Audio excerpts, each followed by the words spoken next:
काबिल इज्जत जनाब डॉक्टर साहब, काबिल इसके कि मैं पहले डॉक्टर साहब का नाम लेने से पहले इनके जो वालिदैन साहब यहाँ पे बैठे हैं इनको मुबारकबाद दूंगा कि इनकी जो नेक असूल थे, जो नेक नीतियाँ थी, उसी से आज डॉक्टर साहब उभर कर हमारी बनी में MLA साबित हुए।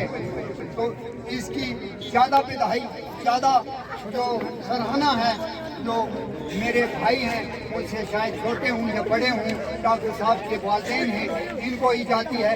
इसकी ज़्यादा जो श्रेय है वो इनको ही जाता है कि हमारे बुजुर्ग कहा करते थे कि अपने बच्चों को शुद्ध चीज़ें खिलाएं और शुद्ध अपनी एक नेक नीति, ईमानदारी, जिसको मुसलमान कहते हैं हलाल और हमारे कहते हैं अच्छी मतलब शुद्ध कमाई, हक और हलाल जो इंसान अपने बच्चों को खिलाता है तो बच्चे दूर तक जाते हैं। जो हराम और रिश्वतखोरी की तरीके से अपने बच्चों को पढ़ाता है, लिखाता है, आगे पालन पोषण करता है, वो औलाद आगे तक नहीं पहुंच सकती। हमने बुजुर्गों से सुना है। तो मैं ज़्यादा टाइम न लेता हुआ इस लॉन की पवित्र धरती को आज फिर भी सर झुकाकर नमन करता हूं। और जो आपने जो ये मैं पिछले नाले से देख रहा था, जो भगवान का आपने जो घर खड़ा किया है, इसको भी हम सर झुका करके सलाम करते हैं। इसमें कोई दो राय नहीं कि मंदिर और मस्जिद में कुछ फर्क है। हम कुछ नहीं समझते कि जो मंदिर है वही मस्जिद है। मंदिर में भी भगवान है और मस्जिद में भी भगवान है। तो सही सच्चे इंसान के अंदर भी भगवान होना चाहिए। जिसके अंदर भगवान की भावना है वो कहीं भी ठोकर नहीं खाता। तो मैं ज़्यादा वक्त न लेता हुआ फिर एक बात कहूँगा जो हमारे अंदर बार बार इलेक्शन के टाइम गूंजती थी। कहने को बहुत बातें हैं लेकिन मैं ज़्यादा नहीं कहूँगा। क्या होता था, जब भी हम कहीं आगे पीछे से घूम फिर करके हमारे 2-4 आदमी इकट्ठे हुआ करते थे या गांव में भी हम रहते थे, तो हमको न जाने हम बाजू खड़े करके कहते हैं कि सच्चाई से कहते हैं, झूठ नहीं कहेंगे। जो झूठ कहेगा उसको भी ऊपर वाला देखता है, जो सच कहता है उसको भी ऊपर वाला देखता है।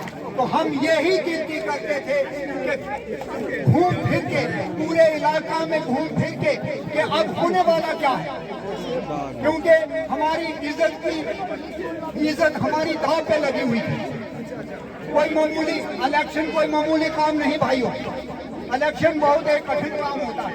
जो सर उठा करके आगे चलता है उसी को जवाबदेह होना पड़ता है। इसमें ये दो राय नहीं कि पब्लिक के सहारे बगैर कोई काम किया जाता है। जो आगे सर उठाकर निकलता है उसी को जवाबदेह होना पड़ता है। तो मैं बात को छोड़ गया था।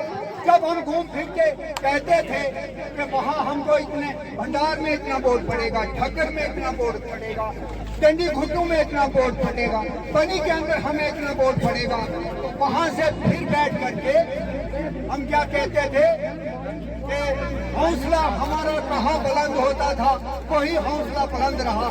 हम लॉन्ग पे फिर के जब आते थे, लॉन्ग पे जब मुड़ करके हम लॉन्ग पे आते थे, तो न जाने हमारे अंदर से यूं ही बात निकलती थी कि देखो हमारे वहाँ पे चाहे वो हिंदू हैं, चाहे मुसलमान हैं, चाहे ब्राह्मण हैं, चाहे ईसाई हैं, चाहे दलित हैं, जो भी है, हमें अक्सरियत मिलेगी तो लॉन्ग से मिलेगी। वही ऊपर वाले ने किया, वही सच्चाई निकली। हमें अक्सरियत मिली तो लॉन्ग से मिली, क्योंकि अंदर हमारे एक भावना थी, हम उसी भावना को लेकर चले थे। डॉक्टर साहब हमारे साथ थोड़ा बाद में शरीक हुए।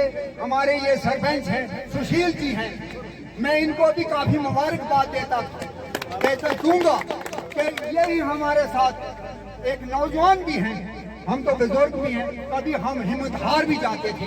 तो हम सुशील जी से बात करते थे। रोशन जी हमारे बच्चे हैं, इनसे तो मैं कम ही कहता था, लेकिन मैं सुशील जी से कहता, सुशील जी कहीं हम फिसलना चाहें। तो हम फिर घूम फिर करके मैं जो सच्चाई से आज यहाँ पे बात कर रहा हूँ, मुसलमान भाइयों पे हमारा एक तसव्वुर था, दिल ठहरता था कि हमें बचाएंगे, हमें इस इलेक्शन में बचाएंगे तो मुसलमान बचाएंगे। सच ही वही हुआ कि हमें मुसलमानों ने बचाया, लेकिन मुसलमानों को बचाने वाला अब न डॉक्टर साहब हैं, ऊपर वाला है, जिसकी हमेशा सच की जीत होती, जिसने ईमानदारी से काम किया है उसको कोई हटाने वाला नहीं, हमेशा सच्चाई की जीत होती। आपके सामने कितने फेर कितने कितने बड़े बड़े मिनिस्टर आए, कितने कितने एमएलए आए, कितने कितने हिमाचल से आए, भद्रवाह से आए, उधर से आपके भी शायद कोई नजदीकी रिश्तेदार भी आए होंगे, लेकिन आपके अंदर एक सच्चाई की भावना थी कि हम सच्चे इंसान को जिता करके लाएंगे, अपने इन छोटे छोटे मासूम बच्चों की बहबूदी और तरक्की के लिए काम करेंगे। अपने हम इस एक इलाका में हम एक दलदल में फंसे हुए थे, मैं ज्यादा टाइम ले गया, मैं ज्यादा टाइम ले गया, लेकिन करूं क्या, मजबूरी है दिल के अंदर। हम एक दलदल में फंसे हुए थे, वो दलदल बहुत खतरनाक था, जिससे निकलना हमें बहुत मुश्किल था। साथियों, अगर उस दलदल में हम फिर भी फंसे हुए रहते तो हम सदियों तक इस दलदल से नहीं निकल पाते, लेकिन अल्लाह का, उस भगवान का, उस ईश्वर का शुक्र हुआ कि उस दलदल से हमारी जो बनी की नस्लें थी, इस कॉन्स्टिट्यूएंसी की नस्लें थी, उस दलदल से निकल गई। वो सहारा हमें कौन बना? ये डॉक्टर रामेश्वर साहब। तो इनका नाम रामेश्वर, किस महान हस्ती ने उस वक्त जन्म के वक्त लिखा, वो कौन पंडित था? उस पंडित को भी मैं झुक करके नमन करता हूँ, जिन्होंने इनका नाम रामेश्वर लिख दिया। यार क्या है वो, ये कोई मामूली बात नहीं साथियों, एक बच्चे का नाम रामेश्वर लिखना। रामेश्वर, राम भी एक अल्लाह है, खुदा है, और ईश्वर भी खुदा है। तो इस नाम को दबाने वाला यहाँ पे बड़ी कॉन्स्टिट्यूएंसी के अंदर बड़े बड़ी महान हस्तियां आई, लेकिन इस नाम को नहीं दबाने पाया।